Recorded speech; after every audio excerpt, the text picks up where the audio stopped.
my little cherubs. Right, Saturday, just got back from the old foosball. Just gonna go in the office, get my testing kit. So the reason I'm out here is, well, A, the sun's come out, well, say sun's come out. It's brightened up for a couple of minutes, because it's just been pissing down all day, as usual. But I noticed a little bit of flashing from one of the koi. And he just doesn't, I don't know, when you get to know your koi, you just know when something's not quite right. It's bloody freezing. So what I'm going to do is I'm going to get the microscope out. I'm going to grab it out. I want to make sure I'm going to do a skin scrape. There you go, that's what it is. I want to do a skin scrape, but I also want to do a gill scrape.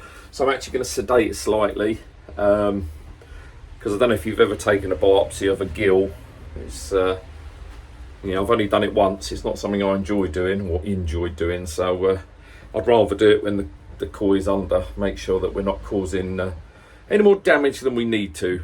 My hands are pretty shaky at the best of times, so yes, I'll get that ready. I'll see you down by the pond and we'll have a look, shall we? I'm just hiding out for a minute. I've just got everything out, put the heater on because it's bloody freezing in here. Turn that up a notch. Got my Microscope out, KH tester. Got my cards ready. My koi scrape card from Danny. Still using it. Got my slides and everything ready. Because I'm ducking the weather. I don't know if you can see out there. He's absolutely bloody hammering it down. So I'm just going to hang out for a minute. Oops, bit of rubbish on the floor.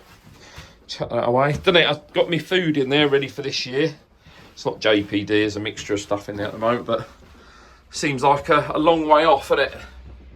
Before we're even going to think about doing that, unless you're heated, because it is shocking. But yeah, everything's ready.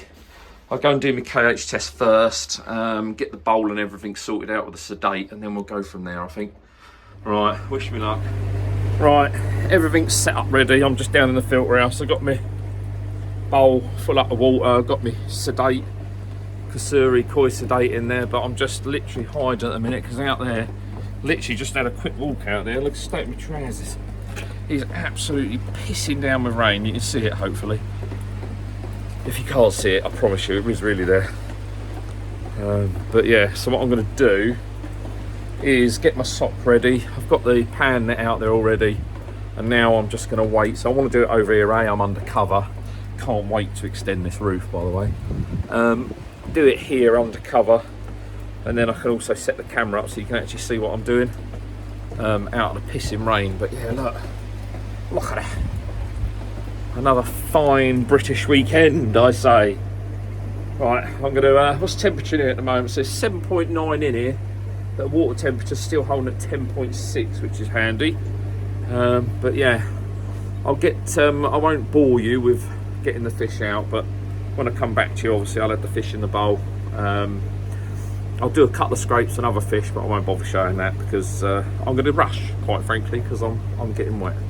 But yeah, I'll join you back here in a couple of minutes with Saragoi in the bowl, under sedate, and then we'll take that gill biopsy, and then a general scrape, and then we'll go and get in the warm, shall we? Right, I had a very quick dart in the weather, so straight away.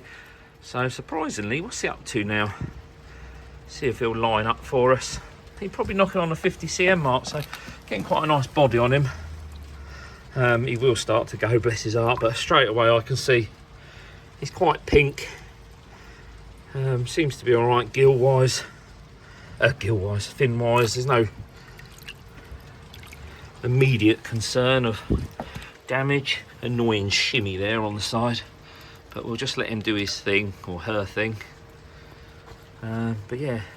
So believe it or not, this is actually, I think I'm right in saying, this was a World of Water Saragoi that I got off of my dad years and years ago, and didn't really do anything to grow. And then all of a sudden, once he got in the big pond, getting feeding, and he's literally shot up. So, but yeah, no, he's a favourite of ours for sentimental reasons. But yeah, it can be quite scary when you watch him in the bowl under the sedate. Yeah. Right, I'll get him under and then I'll join yous back. There we go. So I've got my scrape cards, but the hardest one, as I said just a minute ago, is going to be the gill scrapes. I'm hoping you can see what I'm doing, can't you? Yeah, see, he's under now. Again, you can see there is pinking. He's obviously been stressed, but it's cold and I've just got him out. So all we're just going to do very gently. Actually, it's a good time to get a size on him while he's under. So it's, yeah, pretty much 50, just a nudge over 50 centimetres. So that's good. But the main reason I'm here, I think what I'll do is we'll transfer to the floor for this because it's going to be a bit safer. So bear me 2 ticks. So hopefully you guys can see what I'm going to do here. But in terms of the gill, so I don't know if you can see it, it's just literally just going to open up the gill plate and actually look really red, vibrant and healthy. I'm literally just going to take my clean card and I'm going to go in flat against the gill, and I'm literally just going to take that small, just a very, very fine. Sometimes you will get a bit of blood, but that's because the blood vessels are so close to the surface. But that is literally it. So we'll do our normal scrape now, and then we'll get him back in the pond where he belongs. So I'm just going to do one scrape down the side, one underneath the fins, and yeah, that's literally it. Can't see me, but let's get him back in the pond now, get him over the air. Excuse me a wobbly at. He's all right, he's safe and sound. That's gone as well as I could have hoped it's gone. So yeah, let's get him back in the pond, shall we? Don't know if you can see, I've just got the pan net resting on the side of the pond. We've got some nice gill movement, which is good, but I'm just trying to hold grumps in the air or above the air. Again, looks a bit barbaric, but just got to be patient.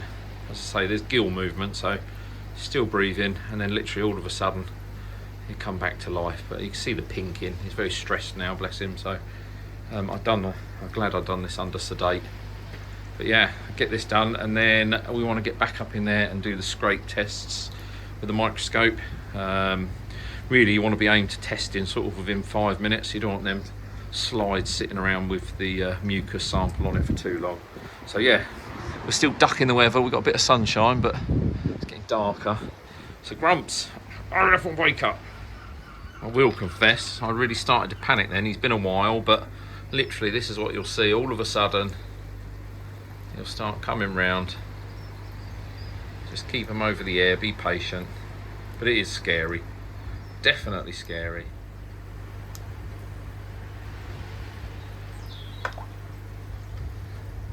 A little bit drunk. Oops. It'll take him a minute. Or her, I keep saying him. There you go. He's up, she's up.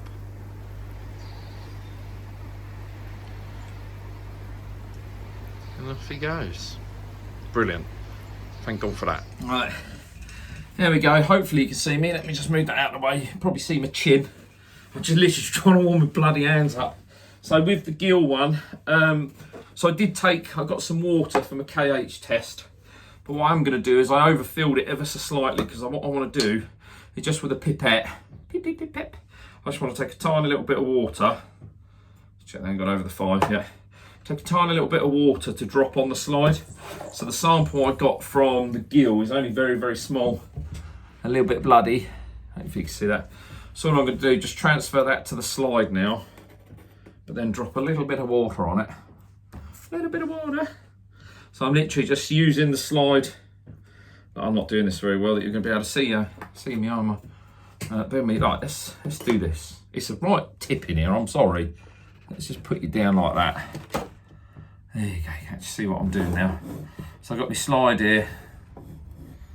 So I'm literally gonna take it off of the card. Hopefully you see it, yeah. Take it off the card, onto the slide. My hands are shaking, sorry. So it's only, like I say, it's only a very, very small sample. And then what I'm gonna do is I'm gonna take that pipette of water and I'm just gonna put a few drops on it. So it's just going to help, make it easier to view, but B, it will help if there are any parasites, costia or anything like that. It will bring them out to the edges of the slide. It's always very helpful. Right, that's that one done. So once you've got the slide and the glass on it, just like that, give it a wipe. And then on my jumper, I shouldn't put it on your jumper, but I can't find my cloth. So I'm just gonna go in, give this a sample. If I find anything, I'll let you have a look. If I don't, I'll just tell you. But I'll go and do my thing now, and then I'll be back, all right?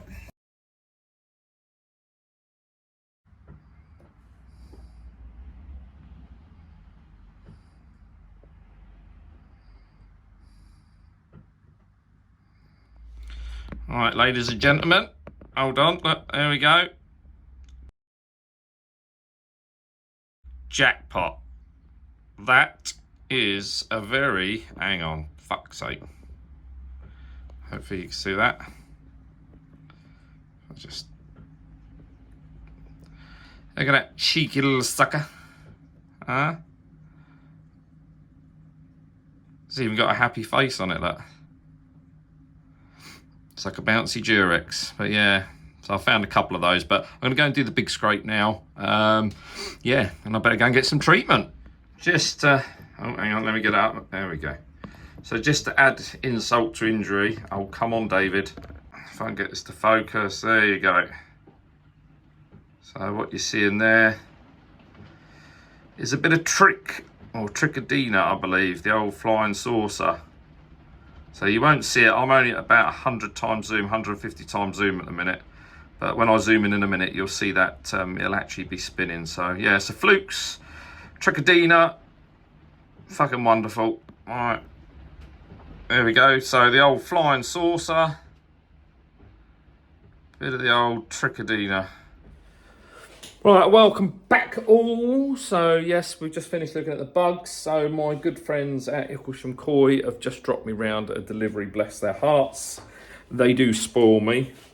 Bob and Tony are fantastic. So my weapons of choice are the FMG for the trick, and then obviously the Fluchem. So I'm hoping, so I could have gone straight to PP, but I have got the sturgeon in the pond. So from experience with them and them curling up like a horseshoe at the very site of potassium permanganate, that's definitely not an option. And I don't want to take them out of the pond whilst I treat, because with flukes, or any parasite for that matter, there's every chance that they'll be on the sturgeon as well. So it's all well and good taking them out, but then you possibly reintroduce them. So I wanted to leave them in, although it does state on the NT Labs and the Kasuri Labs, the Kasuri websites, is they shouldn't be used with sturgeon or rudd, etc.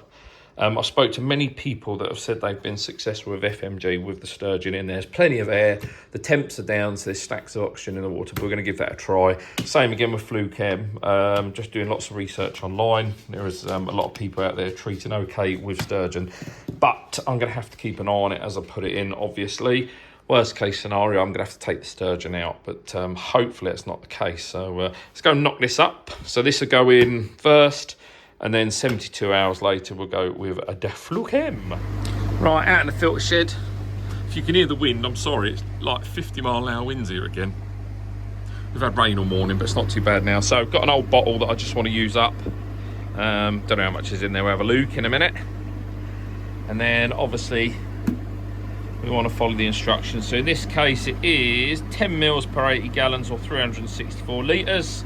So for us, that means the amount shown on the screen now. And yeah, literally just going to pour it into the jug. What I'll do is add some water, and then I'll use the outlet of my Nexus just to pump it and circulate it around the pond. So I always like doing this, so it's I can see the circulation of the pond, that it's actually pretty decent. Tends to work its way round very quickly. So yeah, let's get that in and go and admire the lovely blue water. I tell you, I'm really starting to worry. You'll see the flow. We've got some good flow into the Nexus. And I was thinking, I pulled this up, the cover up, and the old boiling point's right at the top. Couldn't fathom out. Well, yesterday I turned the pumps off and then shut the valve off. You can hear the pumps now very noisy. I'm dreading to think what damage I've done to it, but yeah, I'd left the valve off, so it's been running for at least 24 hours with the return back to the pond off. So the pump's been pumping it, or bottom drain's been trying to pull it in. So you can imagine, as soon as I've turned the pump on, the amount of crap that's come out of here. I've just done 2 or 3 cleans of the drop in just to try and get rid of some of the stuff. But man, it's lucky I got any fish at all. I don't know, as you get older, you just seem to sort of worry about your memory, because you do some really stupid things. Well, I do stupid things anyway, but on this occasion, stupid things can have repercussions. So, right, we're back on track. Everything's turned on. So what I'm going to do, right, it's good looking stuff in it. Splashes everywhere, but good looking stuff. So I'm just going to very quickly pour this in and then run to the pond without spilling any. Obviously, I will put some more on in a minute, give it a clean out. But if we run round here now, we should get to, hopefully, look at that wind, guys. So you can see, oh, here it comes already.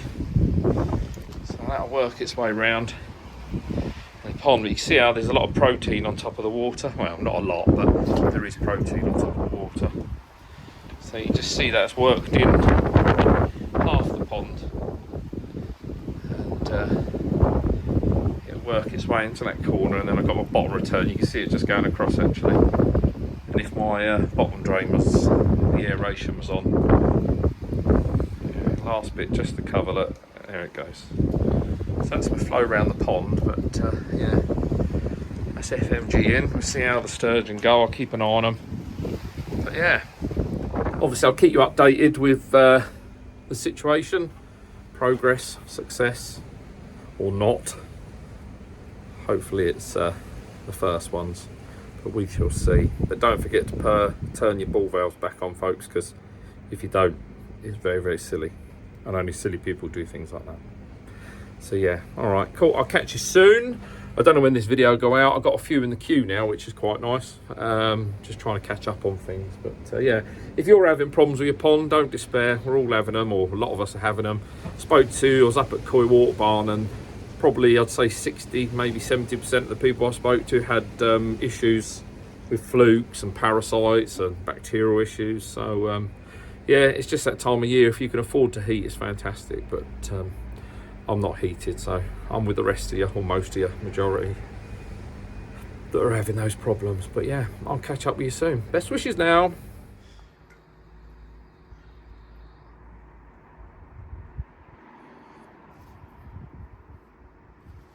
Sturgeon are fine.